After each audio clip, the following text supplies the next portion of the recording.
दलित प्रेमी 21 वर्षीय महिला जब धरने पर बैठी तो प्रशासन एफआईआर करने पर हुआ मजबूर। हाजिर मशाइख मुजाहिद हुसैनाबादी आरबीसी चैनल के माध्यम से आज हम हुसैनाबाद की एक ऐसी घटना लेकर आए हैं जिसने न सिर्फ समाज बल्कि सिस्टम और मानव अधिकार संगठनों की भूमिका पर भी बड़े सवाल खड़े कर दिए। एक दलित युवती की प्रेम कहानी। सामाजिक बंधनों को तोड़कर अपने प्रेमी से मंदिर में शादी की। 6 महीने साथ रहने के बाद जब वो अपने अधिकार और सम्मान की मांग लेकर सामने आई तो उसे मिला सिर्फ संघर्ष, इंतजार और दर्द। अंशु मुखापी, पिता का नाम सुरेश राम। अलग अलग जाते थे, बोले कि जब अलग जाते तो कैसे शादी करेंगे हम लोग, शादी कोई आपका घरे भी नहीं रखेंगे। तीसरे दिन थाने में एफआईआर दर्ज हुई धरना विरोध करने के बाद, लेकिन स्थानीय जनप्रतिनिधि आगे नहीं आए, न समाज के प्रभावशाली लोग और यहाँ तक कि मानव अधिकार से जुड़े स्थानीय संगठन भी दो दिलों को मिलाने या पीड़ित को न्याय दिलाने के लिए कोई पहल करते नजर नहीं दिखाई दिए। यही घटना अगर कहीं बाहर की होती तो यही लोग चौराहे पर तख्तियां लेकर दिखाई दे देते, लेकिन जब क्षेत्रीय मुद्दा होता है तो मौन साधे रहते। क्या हमारी सामाजिक संवेदनाएं खत्म हो चुकी हैं? क्या प्रेम करने और सम्मान से जीने का हक सिर्फ कागजों में रह गया है? यहाँ पे जपला मंदिर में शादी की, हनुमान मंदिर है रोड पर। आज हम आपको बताएंगे इस प्रेम विवाह की पूरी सच्चाई। बने रहें अंत तक। युवक के गायब होने का आरोप भी है। एफआईआर में देरी क्यों हुई?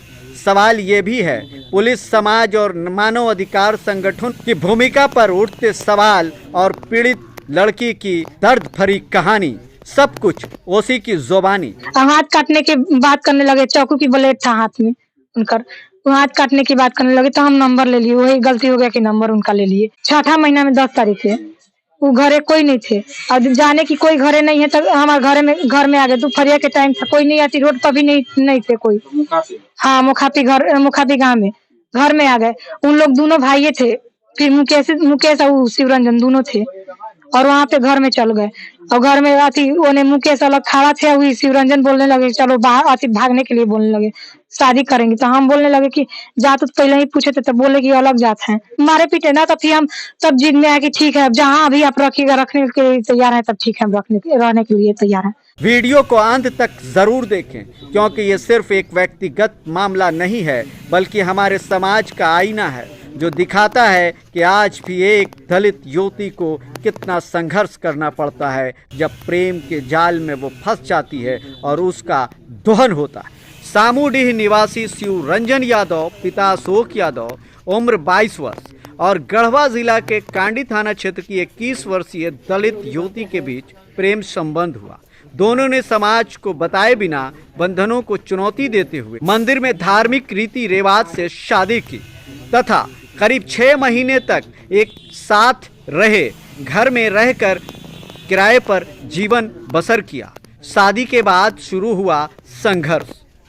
बात कर लेते हैं। युवती का आरोप है कि जब उसने ससुराल चलने की बात कही तो युवक उसे टालता रहा। एक दिन बिना बताए फरार हो गया। जब वो अपने पति की तलाश में लड़के के घर पहुंची तो घर वालों ने उसे अस्वीकार किया और साफ इनकार कर दिया।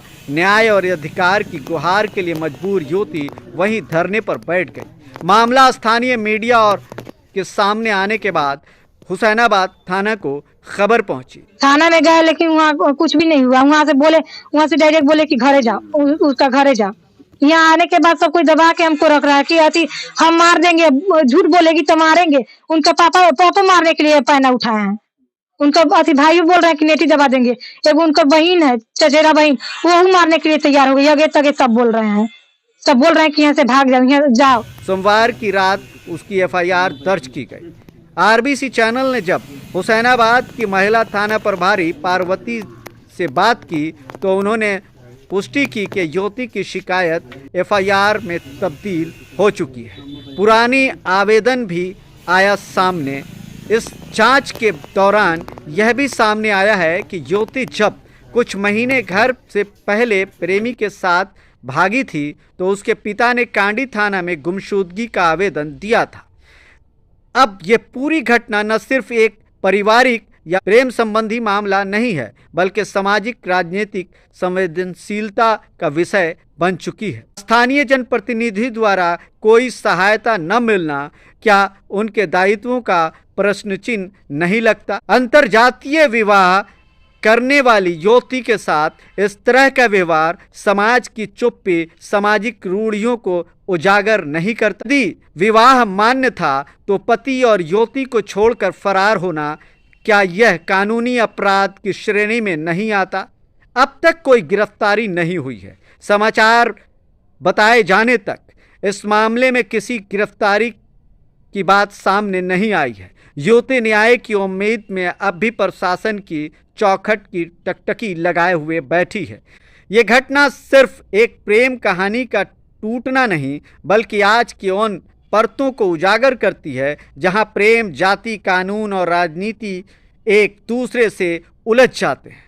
आरबीसी चैनल आगे भी इस तरह के मामले की हर छोटी बड़ी खबरें आपके समक्ष लाता रहेगा। आपकी क्या राय है?